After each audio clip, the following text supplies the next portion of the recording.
Donc, match-up numéro 1, on avait les Packers qui rendaient visite aux Bad Luck Joes.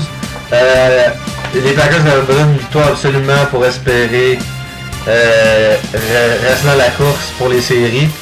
Finalement, déception ultime du côté des Packers, 68-46 à 71-92. On ne réussit pas à faire plus que 72 points pour réussir à battre les numéros 1.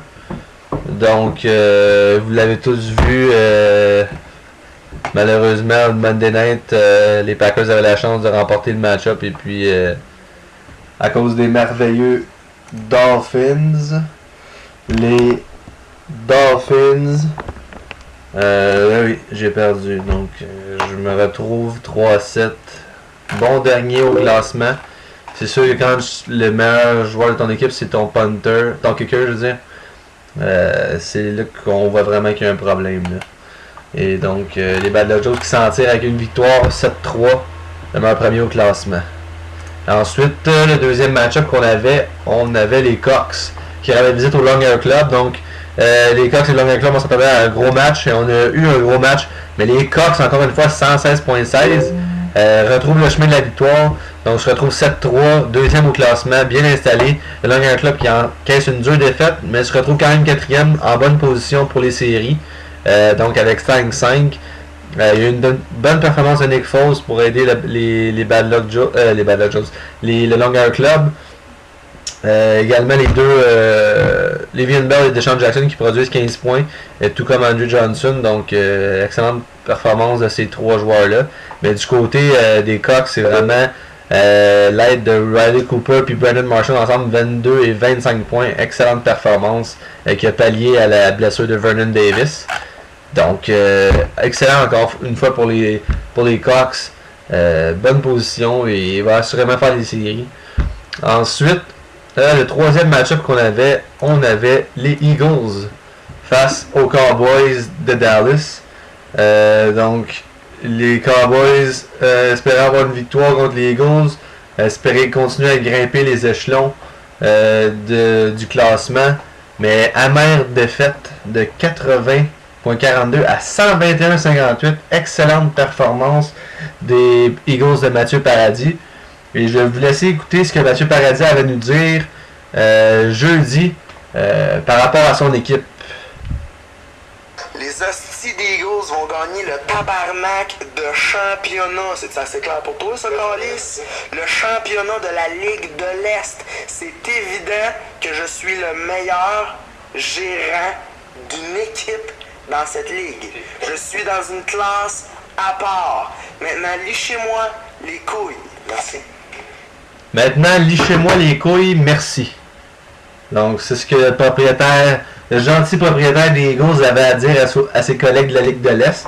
Donc, j'espère peut-être qu'il va y avoir des sanctions au niveau des ajustements de l'équipe de Mathieu Paradis. Mais bon, si on regarde strictement du côté du terrain, tout va bien. 6-4 se retrouve en très bonne position au troisième rang. Ensuite, on avait le match-up des Nationals et de la Pass Nation. La Pass Nation allait très bien par ces temps-ci. On croyait avec qu'une victoire c'était possible pour les Pats, mais malheureusement une grosse défaite contre les Nationals, 113-40. Les Nationals, excellente performance. C'était une bonne performance comme la semaine passée, mais malheureusement la semaine passée on n'a pas pu réussir à avoir la victoire, mais là on se reprend. On tombe 4-6, 9e, mais vraiment proche d'une place en série. La Pass Nation descend 5e, donc on n'est pas vraiment confortable avec cette position-là. On va espérer faire un bounce back cette semaine.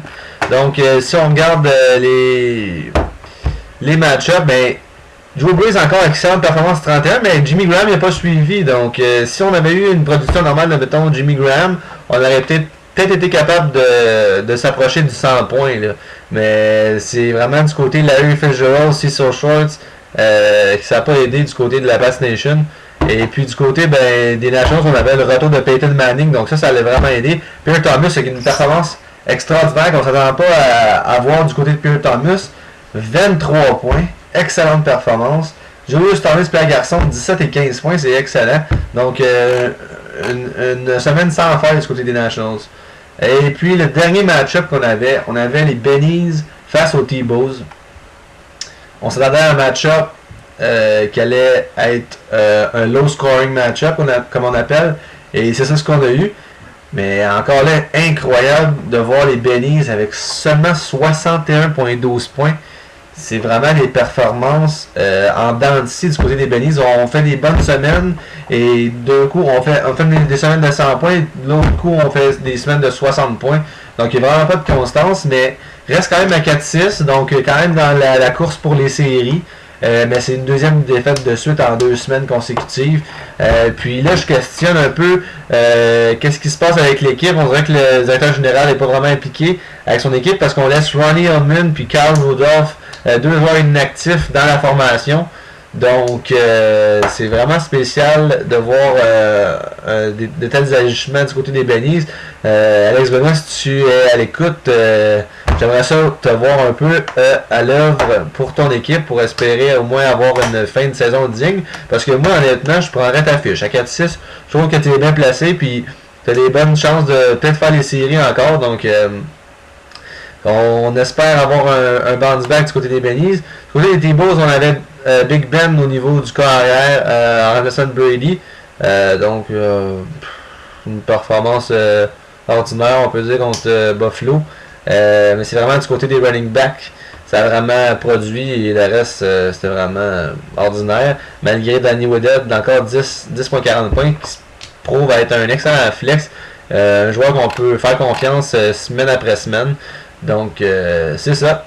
Donc, ce qu'on voit présentement dans la ligue, c'est qu'on a au numéro 1 du classement les Bad Luck Joes encore à 7-3, suivi des Cox 7-3, les Eagles qui montent 3e rang 6-4, le Long Island Club 5-5, la Fascination 5-5, les T-Bulls 5-5. Donc, on a vraiment une congestion au niveau des dernières places pour les séries. Puis après ça, on tombe à 4-6 pour les Cowboys, les Bennies et les Nationals.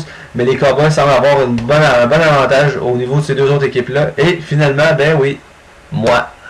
Donc, on se revoit tantôt, les gars, pour le Thursday.